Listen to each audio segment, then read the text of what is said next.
Ready? Good afternoon, and welcome to this webinar entitled Delivering a Customer Experience That Thrives Under Pressure. I'm Michelle King, President of Bank Director. For those of you attending, you are very much in tune with your customer and client needs. Customer expectations demand that your institution support them whenever needed.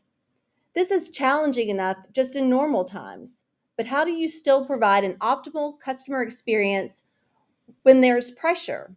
This webinar explores how BMO has removed the friction of customer communication to create a vastly improved digital experience.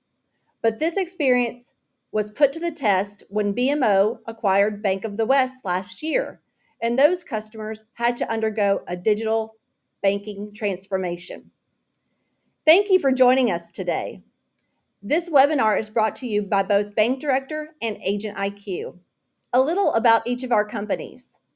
Bank Director is an information resource to the financial community since 1991. We focus on the strategic issues most fundamental to a bank CEO, leadership team, chairman, and independent directors. Agent IQ offers a digital platform supercharged with AI that improves communication and engagement between financial institutions and their customers, which leads to happier, more loyal, and more profitable customers. Agent IQ focuses on creating relationships in the digital world that are just as personal in the physical world, but even more enhanced. Before we get started, let me share a few housekeeping items. First off, don't worry, we cannot hear you. You've joined the webinar in listen-only mode. If you have questions for our speakers, please note them by clicking the Q&A button found on the right side of your screen. You can do this at any time during the presentation. Once our presenters have finished with their talking points, we'll have a Q&A period where those questions will be addressed. There is no need to take detailed notes, as the presentation will be shared with all attendees within 24 hours via email. It will also be made available on bankdirector.com. If you have any technical issues, you may also note those in the Q&A button on the right-hand side of your screen. Our team will email you a solution via the email address that you provided with your registration, and we will do our best to take care of it. Finally, the opinions expressed in this webinar are those of the individual speaker only and do not necessarily reflect the opinions of the other speakers or the entities in which the speakers are associated. On that note, let me share a little about our speakers today. Brianna Elsa is the head of U.S. digital channels at BMO Financial Group. Brianna leads the digital efforts, including long-term strategic planning, manages the legacy desktop and mobile platforms, and leads the strategy and delivery of integrated north-south digital customer experience for the bank's personal and retail digital platforms. Prior to joining BMO Harris Bank, Brianna worked for Wells Fargo, Capital One, and Discover Financial Services, where she held multiple leadership roles in digital and omni-channel customer strategy. Brianna has served as the chairperson of the Washington Center Alumni Board for several years. Soren Bested is the Chief Operating Officer of San Francisco-based Agent IQ. Soren oversees the operational and administrative functions of Agent IQ while implementing enhanced business strategies that align with both the short and long-term goals of the company. Soren's multi-continental career has allowed him the opportunity to see many of his achievements heralded as revolutionizing the mobile banking and payment service industries. Prior to working at Agent IQ, Soren most notably held executive positions at Pivotus Ventures, Monetize, and the World Economic Forum. These positions have allowed him to have in-depth knowledge within the worlds of fintech, biotechnology, healthcare, and international strategic collaboration. With that, we are ready to dive into our conversation today. Brianna, Soren, it is so good to see you. Welcome to the webinar. We had a little bit of technical difficulty ourselves, but we are all set to go now. So I apologize to our audience for the delay, but I'm very excited about the opportunity to dig into the relationship that BMO Financial has with Agent IQ. Before we get into that, though, Brianna, I'd love to start with a little bit about the approach of BMO and as it relates to technology in your position. Let's start with how did BMO take its legacy approach and use it to embrace new technology today? Yeah, thanks for having me, Michelle. It's really great to have the opportunity to talk. For us at BMO, we were really looking at an opportunity to enhance our functionality, drive a customer first approach, and we spent a lot of time and energy focusing on upgrading our digital technology. So we had refreshed our solution and took what was a vendor hosted solution out of the box and customized it and brought it in house. And through that opportunity, it allowed us to put together different offerings for our customers based off of the experiences we wanted to drive. And so that's where, when we were looking at how we were able to solve problems for customers, how we were able to interact with them, we knew we had a gap when it came to being able to interact with them in real time in the channel that they wanted to interact with us.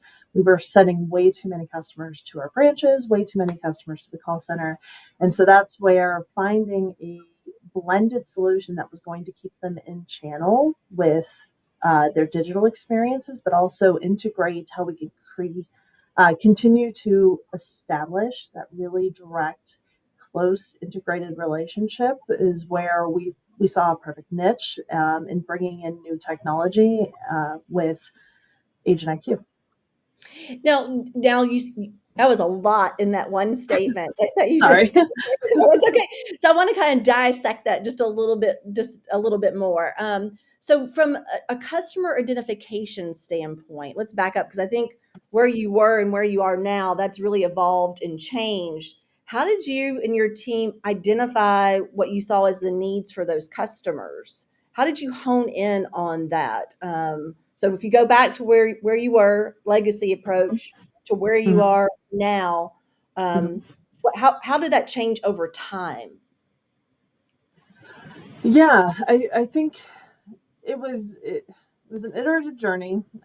We really took a look at, you know, when you start, we were pretty small, pretty scrappy, and looking at what we could consume without completely disrupting the customers' lives. And so we really focused initially on brass tacks, and it was very basic, very the start of an overall process. And then as we transitioned and got better and more experienced and more capable in terms of our ability to drive solutions, that's when, through the iterative process, we started to add more, design more intuitive, more fulsome experiences for our customers, and drop in additional layers for customers to be able to interact with us, ways for our virtual connect, our contact center, our branch to be able to interact with our customers through digital.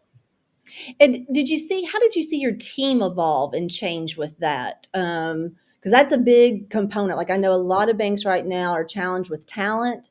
And when they think about adding a new technology, they're always like, oh, do I have the team that can help support that? So can you explain a little bit about that as well, Brianna, what that looked like for you all? Yeah, so we started out in just a product shop, so digital being very siloed and centralized around product management. But really, for us and what we were trying to drive, we started to unify more holistically the product side with the tech side and really look at, was there a way to enable ourselves to be more technology forward in terms of our skill sets, in terms of the solutions we were looking to provide. And then there's always that healthy balance between the time, money, energy that we need to spend to build something ourselves versus, is there something where we can close a industry gap or a feature gap by leveraging where someone else has been able to pave the road for us, and use that as an accelerator to drive the experiences we want, in a more wholesome fashion so that we're not always being the one dependent on building out the technology ourselves. So there was a lot of unifying across business and tech that we did. A lot of transparency in working with our different lines of business partners across the bank to really set a digital first strategy and then drive a digital first with technology type strategy Yeah. and look at co-owning that journey. Yeah. No, that makes, I mean, that makes perfect sense because I hear a lot of banks say, they need to take their overall strategy and connect it with the digital strategy, that those two have to be integrated. They can't be separate. They've got to run together. So that led you to Agent IQ, but let's talk about that journey a little bit. So how did you decide, Agent IQ? How did you find them? How did you uncover them? What did that vetting look like? Um, so we found them much in a lot of different a lot of different vendors come to banks. We had a colleague of mine that was at a conference and went through talking through a couple of the vendor offerings that were out on the floor. And we had been looking at a couple of different vendors that provided chat solutions. And simultaneously, just by happenstance, my CEO was out in the field and came up with a business case specifically that he was interested in around he was going from branch to branch and embrace the whole element of if I'm going to walk into a branch, it would be great to know if there was a banker ready and available to talk to me. Or do I need to come back for an appointment? Or could they text me that someone's available to me now? And so it really transformed the business case we were looking at to say it needs to be chat, but it also needs to potentially have this opportunity to drive a personalized interaction. Is there a way to start to text? And so that altered the solution and really started to help us narrow down the funnel of who could provide what we were looking for. And a very similar RFP process where we looked at several different, narrowed it down based off of the business case. And we really liked the flexibility that Agent IQ was able to provide. We were looking for someone that was going to allow us to help grow and shape the solution and figure out how we could best customize the experience we were driving without altering the technology that underpinned what the vendor was going to provide us. And that's hard to do. You either find the unicorn in the bunch, or you get someone that completely overwrites their system, and then you end up on this isolated island over to yourself that you can't continue to enhance, or you get the mass produced big shop type of approach that doesn't really fit all, but it's the mass solution. And so we were looking for that middle ground niche. So you landed on the fact that you needed a chatbot solution, that was an area of opportunity that you all saw growth. And within that's used in branch or out of branch. I just want to be really clear on that for our audience, that you went through the process of vetting and looking at what technology solution, but part of that you uncovered an opportunity. Your CEO found an opportunity within the chatbot and being able to communicate at any point with the banker. Is that correct? Well, I think it was more than the chatbot, right? Because the chatbot itself can be fairly basic, right? And so we were looking for something more and actually provide a more uh, personalized, integrated solution where we could connect and establish a banker-like feel Okay. through the digital channel. So a Gotcha. one-to-one personalized type of experience. And that was very hard to find, actually. And so Soren, when she came to you and Brianna came to you and said, we want to have controls of these certain elements. How was Agent IQ able to work and develop that? Like, what does that look like from an integration standpoint for you all? Yeah, so first time we met Brianna, BMO is a large organization, and we knew that walking into the partnership. What was interesting though is what Brianna was describing, very much aligned with how we are thinking about the solution. So you talk about there is customization and configuration, and there are certain things that need to be configuration. What do you want your customer journey to be? it cannot be one customer journey that fits everybody. It should be depending on your customer segment, and there are certain things that need to hold true. Brianna spoke about the importance of creating a banker-like relationship where it's not, I talk to Michelle today, I leave. When I reach out to BMO next time, it is a brand new experience. It is, hello, who are you? I've never seen you before.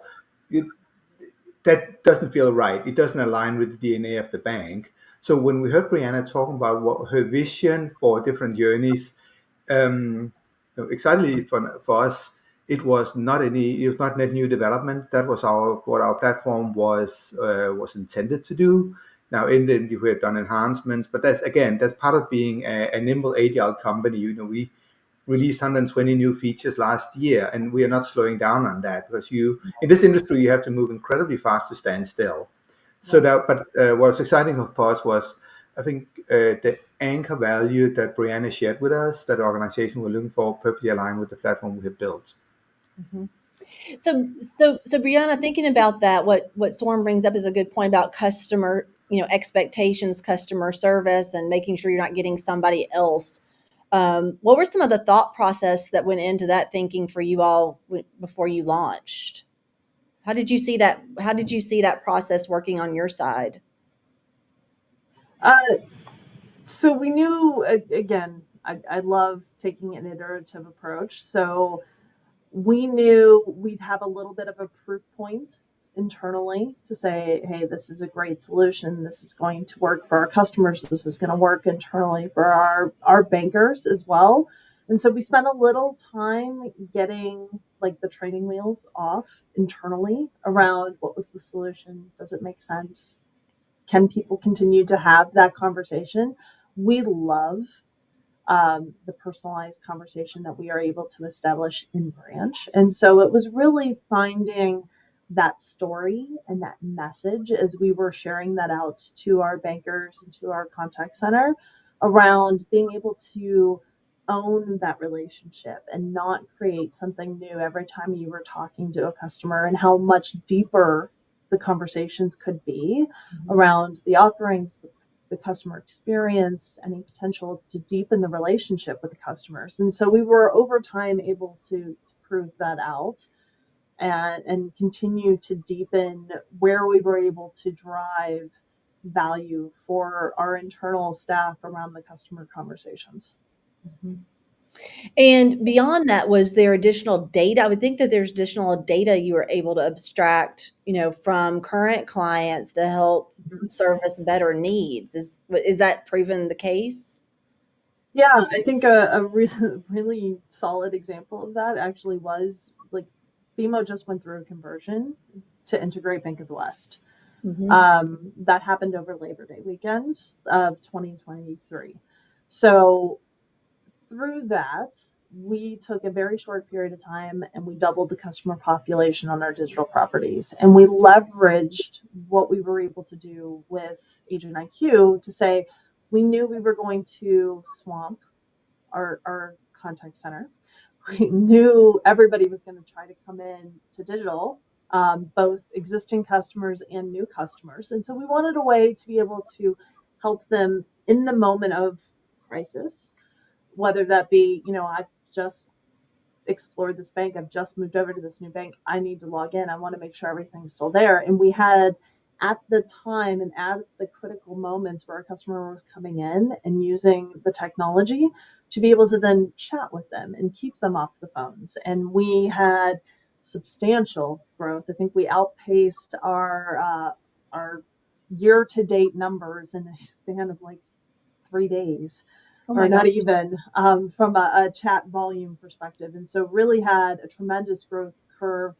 And the nice part is that we were able to flex our agents to be able to handle the volume. Agent IQ was able to flex with us around the number of self-directed and self-managed questions that the customers had, as well as the direct interaction with our bankers that they needed to have in real time and ideally keep off the phones. And so what did your again, I go back to talent, because you've got to be able to have the people to help put this together and make it happen, right? So was there new hiring that went on during this time of deployment? Was there a certain area of staff that moved from one area to maybe another? Can you talk to us a little bit about that when you talk about customer expectations? And gosh, volume increasing at that level within 3 days is just phenomenal. Yeah, so we very specifically looked at a subset of agents that were going to come in off the phone. And we had dedicated time for them to be specifically on chat and focus their energies and efforts so that they were handling questions in real time and with the appropriate responsiveness. So we very specifically looked at our contact center capabilities and made sure that they were streamlined. We looked at other day-to-day jobs that they were doing, like you might think of secured message or answering phone calls, and helped transition some of that to the branch because we Mhm. knew that there would be downtimes with folks walking into branch that they could potentially look to resolve emails, whereas the contact center needed to be focused on the real time conversations with customers in the moment in chats. And so we scaled up our service agents in that time frame to make sure that they were able to address the needs, service customers, ramp it, and work at pace.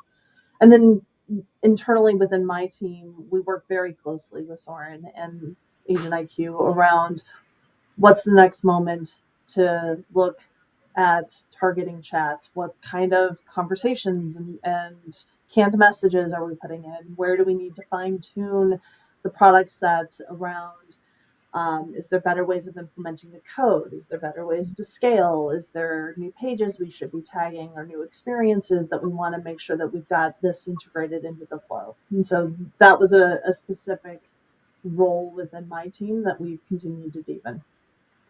I So think, you go ahead, Soren. yeah, in the context of the conversion, I thought one of the things that made it suddenly conversion is never easy, but easy and but certainly very, very meaningful for us was Brianna and Brianna's team took an approach that is, I think, very contemporary. It's not Agent IQ is a vendor, so we'll yell at them. It was, we felt from day one, basically from when we launched about 9 months before the conversion, we were brought into the tent. We're given visibility into these are the things that we as a bank think about, and these are the things that keep us awake at night instead of the more protective approach you've seen in the past, where we're not going to tell you what our problems are, we'll tell you what buttons to provide. So I think Brianna's team was very, very forthcoming in this, what we're seeking to solve, and was very evidently Brianna and the team knows Vimo's business better than we do. We have seen examples of chat and what has worked well with other partners. So we were allowed to bring certain suggestions at times, but also it felt as a collaborative effort. We would be texting forth and back and emailing and chatting. It was very very seamless. It made us feel part of the team that was responsible for the conversion, and it gave us great pride how well it went. But it was nice to be in the loop, be in the conversation rather than being the output of conversation and go do this.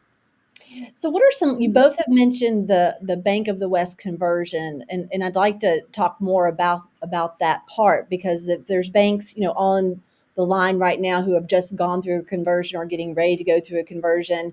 We've talked about some of the good things that have worked well, but what are some of the lessons learned that each of you could share with our audience?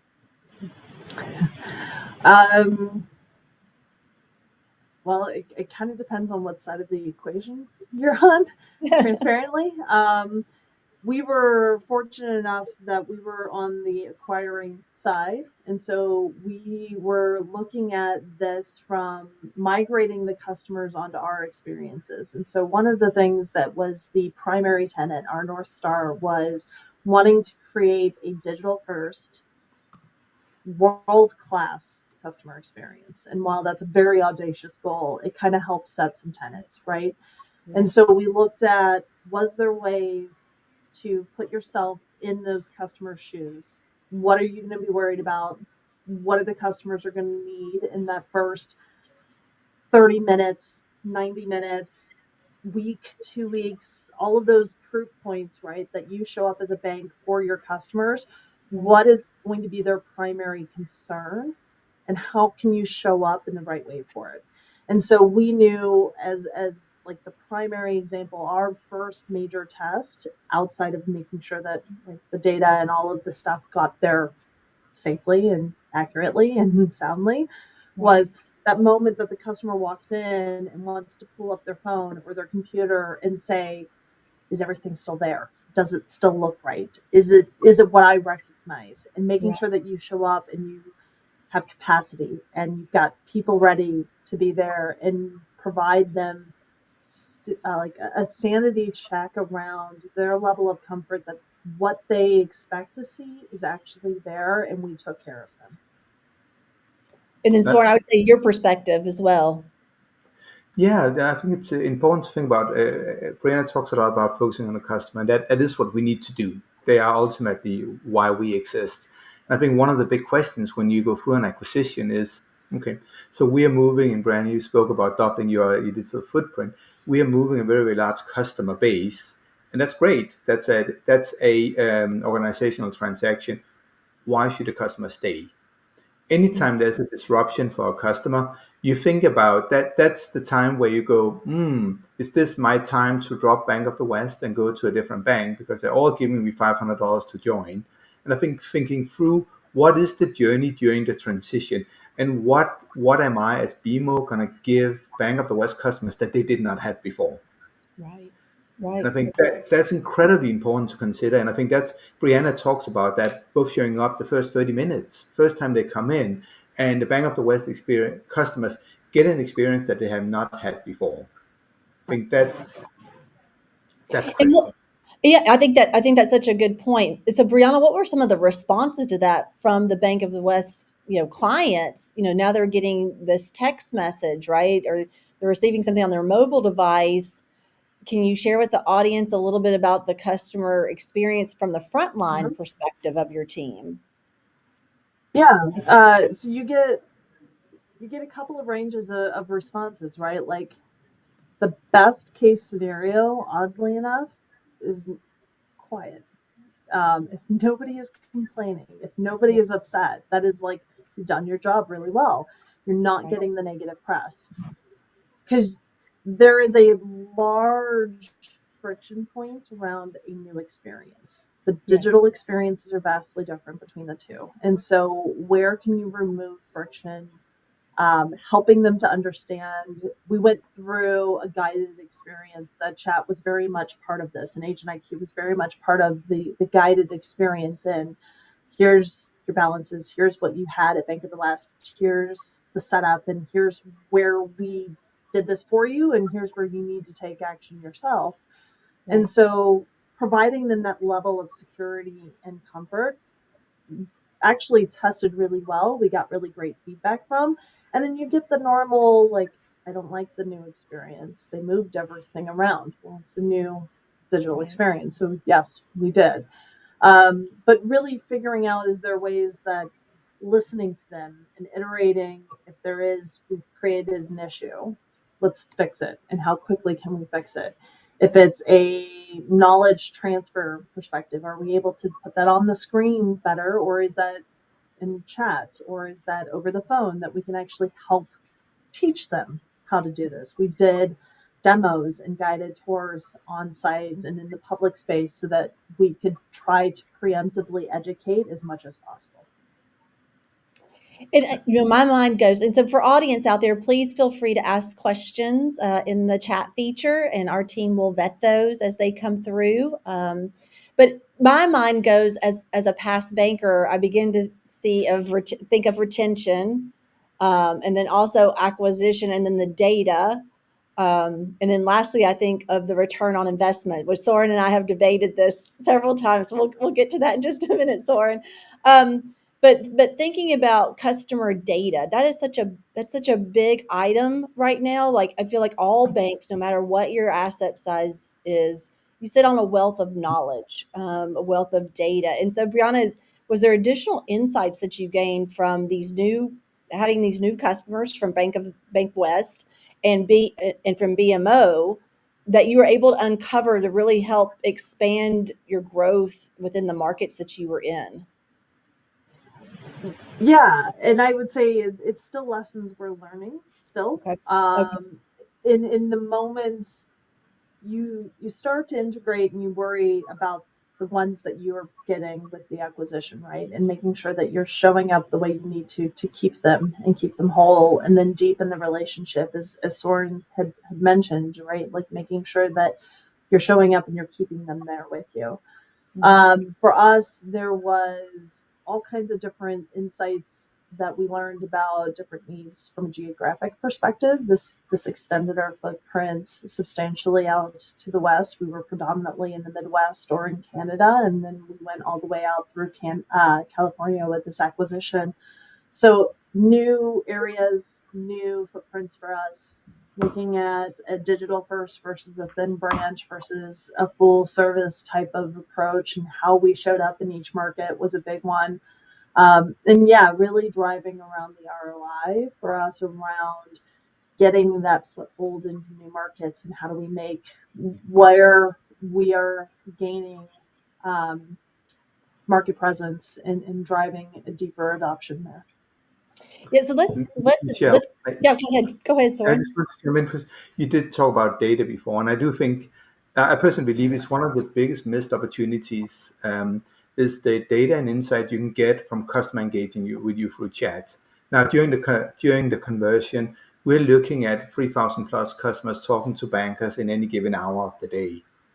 And if you think about that, you know it's not going to take very long before somebody like Brianna will ask the question of, great, so we had this many people talking today. What did they talk about?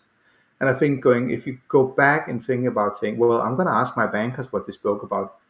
These people are working incredibly hard. They're serving as quickly as they can. Asking your bankers and your support center colleagues to categorize and talk about what were the conversations about, I think is a fundamental miss. And I do think that's one of the areas where things like natural language processing, machine learning, embedding that into a platform so you can think about, if you have this many people talking to you, imagine knowing within hours what they spoke about. I think that's one of the areas I think that are incredibly important. And it allows you during, for example, a conversion, Brianna spoke about before, pivoting, understanding what customers are talking about, and having the ability to go in and not change a journey or change a self-service option or similar 3 months from now, but do it tonight based on what you learned today. So that just a lot of light bulbs just went off for me, Soren, when you said that. And again, I think about if I'm running a financial institution, whether it's commercial focused or not, wherever your niche is, knowing what your team is talking to your clients about, that really is insightful information that allows you, maybe if you're not in a certain vertical, right, and you see we're missing opportunities, is that getting communicated from the bottom up? And being able to extract that type of data and being able to make real change within the institution, I would think, Brianna, that gives your team, your internal client facing team, real power to have a voice at the table. Have you seen that occur? Yeah, absolutely. And I think it's been for us, we had one customer segment, for example, that was our small business or business banking segment, where they had to straddle multiple experiences. And you could really hear the impact around the experience gaps we were creating, the product gaps that we had. Is there a way that we could better service them or show up for them? That group in particular, I think, was very transparent with us in a lot of ways that we've leveraged in order to be able to better integrate, expand the ways that we are able to communicate with them, the product sets we need to make sure that we are offering, how we're showing up digitally. It's kind of permeated a lot of different areas for us. Yeah, I can see, just as I'm sitting here brainstorming as the two of you are speaking, I can see opportunities like when a CEO and board are sitting around the table, notching out their strategic plan, how much of that is really been driven by customer feedback and really knowing what's missing maybe from the digital strategy stack, and how this information could be gathered to actually say, okay, we think we need to do X, but maybe we really need to be doing Y, based on the data that we've uncovered, and we've been able to actually hear the voice of the customer, through this process. That's very attractive, and really strong, powerful information, that could help a bank make better decisions, right? Yes, for sure. It's 100% fed into what we're looking at from a planning perspective in digital for next year, as well as what we needed to maybe reorder for this year as well. Yeah. And, And, and and sort of, I don't know if you've seen the same thing. I know you talk to a lot of banks, and you are much smarter. You're one of the smartest people in the room when it comes to fintech and technology. So, have you heard the same feedback from other clients that you've worked with? Firstly, thanks for the compliment. I know that's entirely deserved, but thank you. I'll take it. No, it is something we absolutely hear, right? It is, I think you hit on a very important point when you talk about when you ask the customers. For a customer to respond to a ask, they have to be either utterly delighted or utterly frustrated. There's only 1 in 5 on the scale. Nobody on a 3 will respond to something. And I think having the ability to, as you said, listen to the customer, and getting insight into what are the customers asking about, talking about, without having to ask them. And I think that's where certainly we see some of our internal capabilities around, as said, clustering, natural language processing, and some of course the very strong capabilities the BMO team has, I think really come together nicely. And I do think we have seen that across other organizations that have used what we call tagging, understanding what customers are talking about in aggregate over time, being used to not only drive the journey and the experience, both self-service and banker-led, driving proactive marketing. If people are talking about auto loans right now, why wouldn't we maybe up prioritize that right now rather than hoping that we can make them talk about it? But also directing the strategic roadmap. If you see particular services or products that are being mentioned frequently, you may see a gap in the services you're providing to the customers today. Yeah. No, I mean, that's just such a great point. And as I think about, banks and where their struggles are right now, we talk a lot about deposits, gathering deposits, balance sheet management, liquidity. Um, Sometimes it's not all about the rate, right? If you could pre-predict what the customer's needs are and be able to respond quickly enough, sometimes it doesn't just come down, to interest rate, and you can gain or keep a customer, before that loss occurs. And so that goes back to sort of to the ROI piece of it. There's legacy thinking as it relates to return on investment, as it relates to technology, I think. But as a CEO of a bank, as the board of a bank, you are looking at your bottom line. You're looking at your top and bottom line and what's really driving revenue and growth for your institution. Can we dive a little bit into that? I mean, I know customer satisfaction is a big piece of it, but being able to look at a certain technology and be able to detect, where is that return? I mean, I think we've pointed out some really great points, but there's going to be some immediate ROI that occurs as well. So, Brianna, I don't know if you have thoughts you want to share, and then Soren, you can push back on me. Yeah. So I think a lot of that comes into where we're focusing the next set of iteration. For us, we're continuing to try to deepen the relationship between the bankers, the contact center, and our customers, whether that be in person or digital. And digital is showing up in new ways with chat and with the additional functionality. And so I think that will continue to grow in terms of what we're able to do and drive. We're deepening the relationship in terms of sales with our chat functionality and other areas within the bank. So we've expanded this out and looked at our investor line. We've looked at how we can expand this out into Canada. We've looked at, is there ways for us to drive efficiency across lines of businesses, which I think is an interesting option for us in terms of what we're able to do with ROI, because I mean, there's the sales component, but there's also, if we're able to scale technology across our bank, and serve multiple customers in one solution, that's a huge gain for us. And then I think for my F25 and beyond objective, we're really driving ROI through where we're able to better serve customers with additional functionality, new pieces of technology that we're able to integrate, how we best show up for customers, and really looking at, the feedback and the industry ratings on where we are and where we're not, and how we close those gaps for our customers. So, Warren, do you have thoughts around that?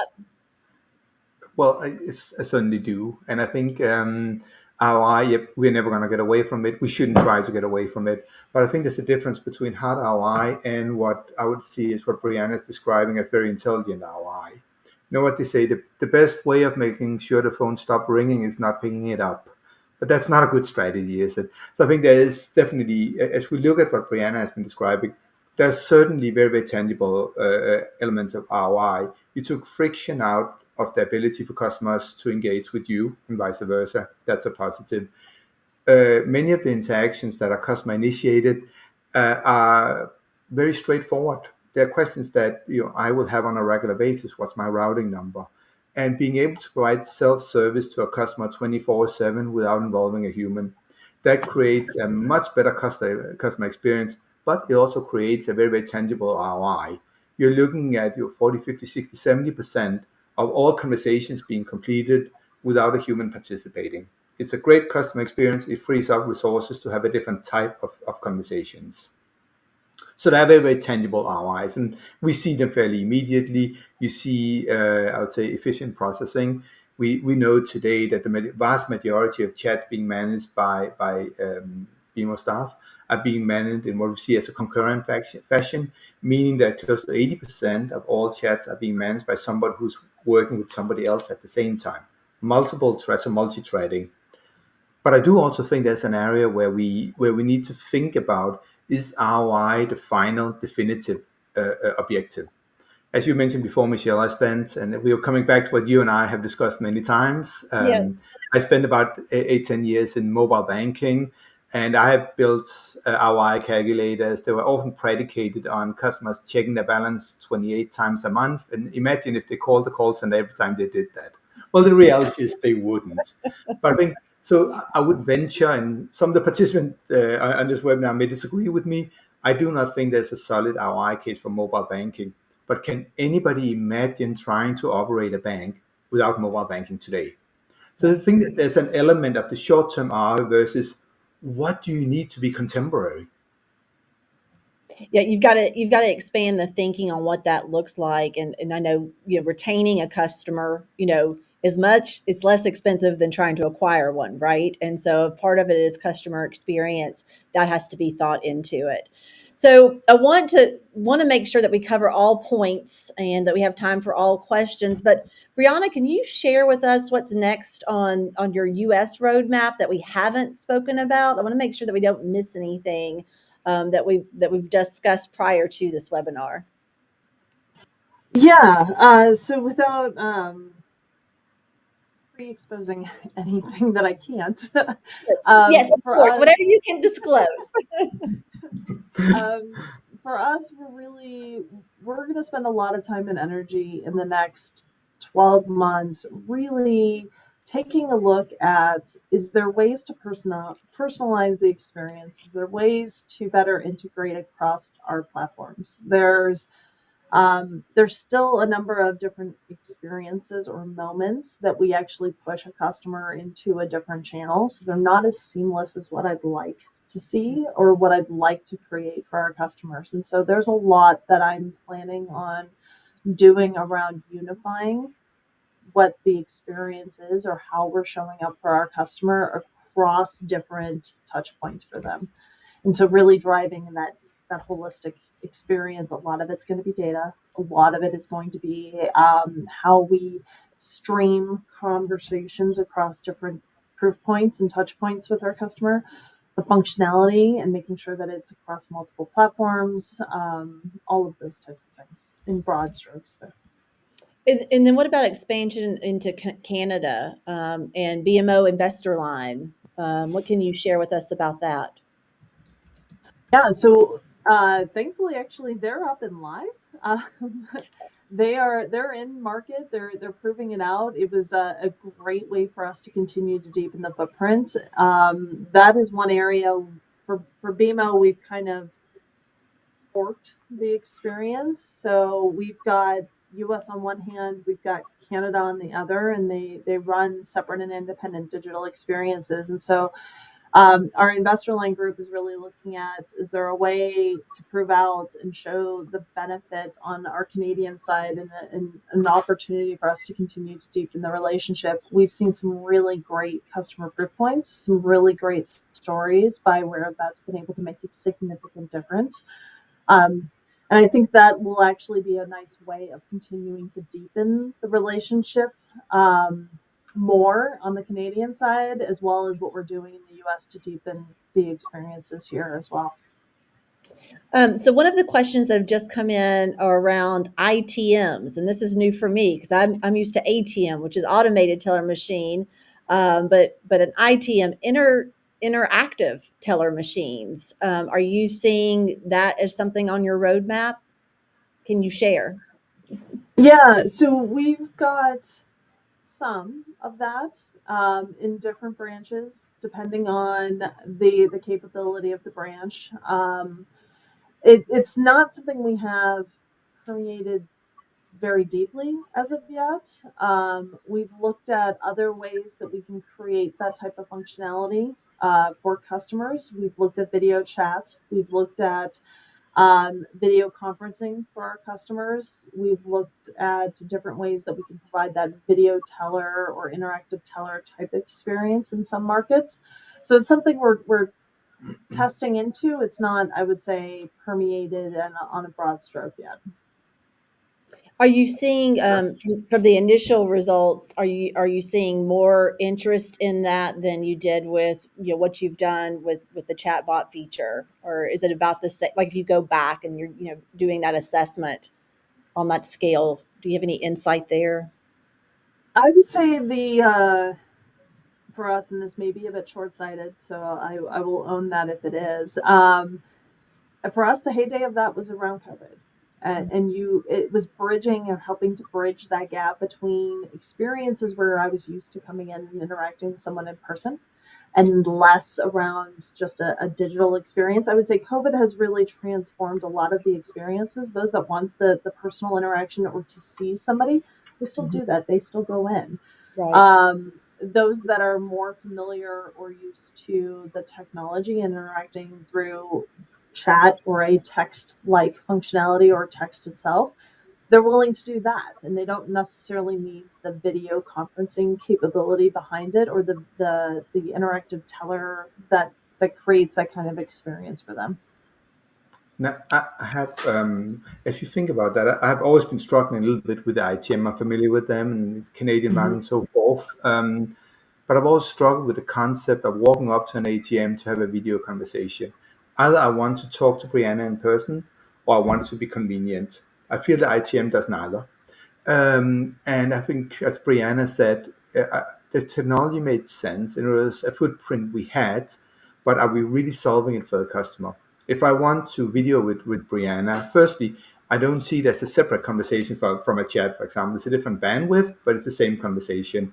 Right. Secondly, if you give me the option of doing it from my couch versus going to an ATM, that's an easy answer. So I do think, as Brianna said, it solved a temporary gap, but I think as a long-term strategy, it's a little bit of a sensible technology solution. But does it really solve what we want to solve?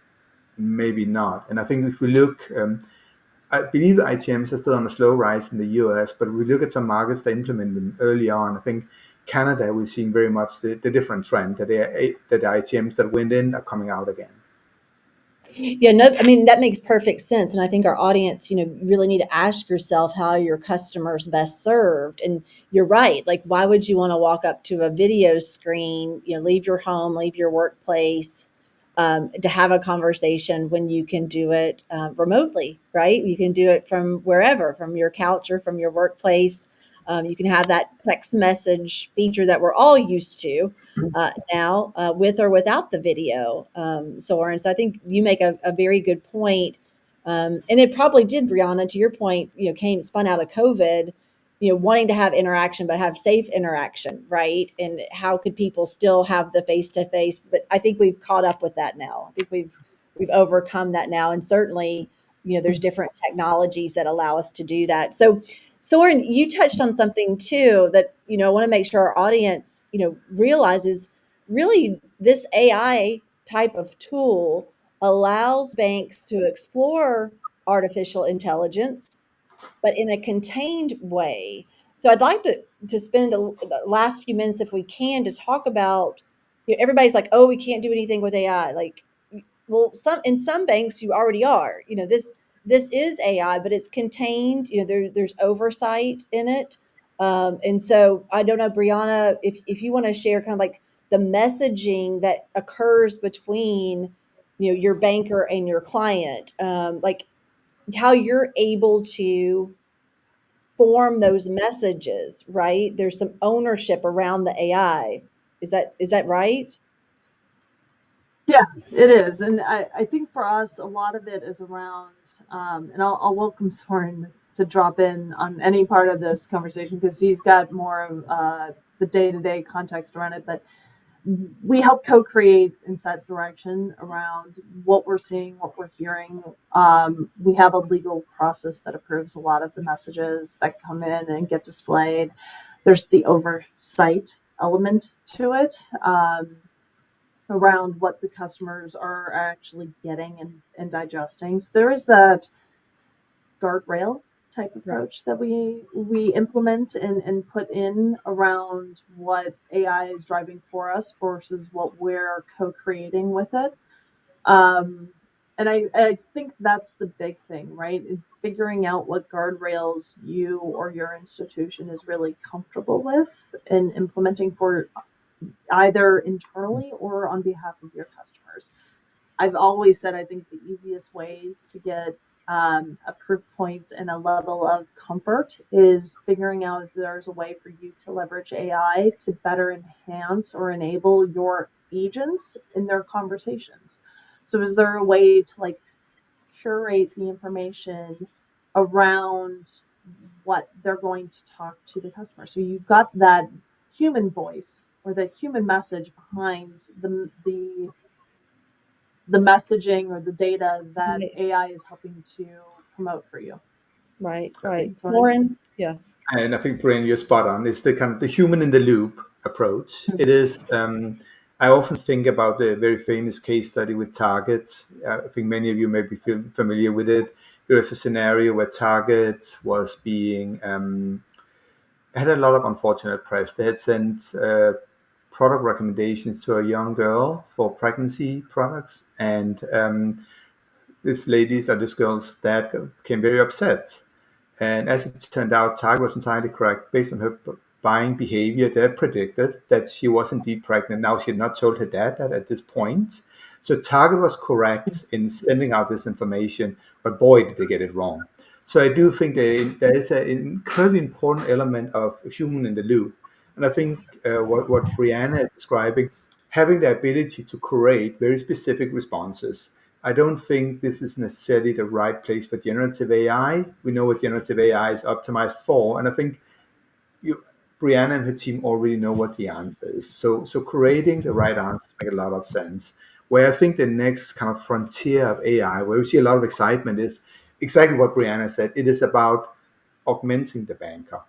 If I mean, it doesn't have to be awfully, or it can be very straightforward in terms of if I'm discussing a mortgage with you, Michelle, why wouldn't you have AI pull up documents, material, and suggested responses? It's my decision what I do with it, but make it easier for me to be effective and use contemporary documents.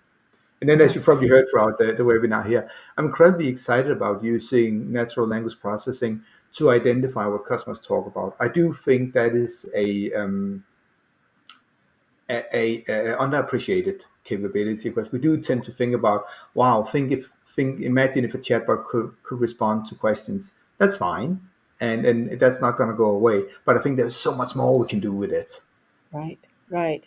Yeah, no, that's really exciting. And so Soren, you had mentioned at the very beginning of this how you all are, moving and changing as quickly and trying to stay ahead of all of that. Where does that fall into play for you all, or where do you see that as a timeline perspective, getting that as part of the Agent IQ offering? We are in the fortunate situation that we do today, and again, we our co-founder, Wells Laman, was ran parts of Google Cloud's AI program for about 12 years. So he is one of these guys that done AI for many years and didn't become overwhelmed when generative AI came out. So the idea of having the free tiers of AI has always been fundamental to our platform. Use simple self-service, what most people call chatbot. Use AI to make bankers' life easier and faster. And thirdly, provide insight for the banks. Look at all the conversation, allow them slice and dice it, and allow Brianna to look at, in the last 72 hours, what have customers been talking about? Not what did they talk about in November last year. Right, right. So that Well, is, yeah. yeah, no, I think the future of it is it's very bright for all of us. It's being able to identify what we can use now and what we can deploy now, and then what can we learn from that information to take us forward, right? And so I really thank both of you for sharing your thoughts today, about what we should be thinking about as we look forward for various reasons, for bank growth, for customer expectations being met, being able to provide better customer service and expand our market. So I will just leave it with Brianna. Is there any additional takeaway you would like to leave with our audience? And I'll ask the same of Soren. Um, I would say probably the biggest takeaways are temper your fears around what you can do or can drive, and lead with the customer first approach. And I think you'll be rewarded if you truly actually look to solve what the customer needs are, and put them first. It'll steer you right. Okay. And then Soren, any parting thoughts of wisdom you can leave with our audience? I would say that from my perspective, similar to Brianna, I say try for a moment to forget everything you know about banking and think about what experience would you like. Don't think about that it's account opening or bill pay. Just what is it you want? I want to talk to you, Michelle. You're my banker. Make it frictionless for me. Don't worry about what the underlying thing is, but just get back to basics of what is it that customers love about their bank? What is it we love to present to our customer? I think And don't worry. that's perfect. I think that's a perfect way to end this webinar. So thank you again both for joining me this afternoon, and thank you to our audience for joining us as well. As a reminder, all of you that have participated or registered for today's event will receive the recorded version of this webinar within 24 hours. We will also post the webinar on bankdirector.com. Thank you again to Soren and Brianna and Agent IQ for co-hosting today's webinar with us. I hope the rest of you that joined us have a wonderful day and a wonderful rest of your week. Thank you.